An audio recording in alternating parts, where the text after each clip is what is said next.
nga gjykata kushtetuese, e cila është akti i fundit, e cila i bjen vendimet, është vendimor si me thonë, fundamental, themelor, edhe më instancë tjetër nuk ka për të ballafaquar me problemet ndryshme. Pra, problemi, unë e shoh tjetër kënd, problemi është që as opozita e as qeveria, dyat janë ish, thjesht, nuk po dojnë me krijuar institucione funksionale shkaku i sfidave. Pse?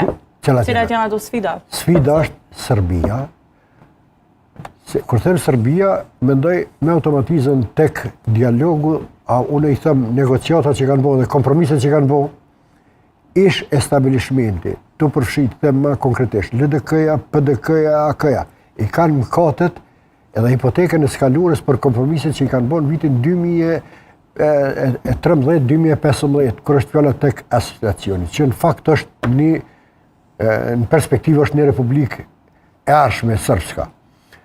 Pra, pengesa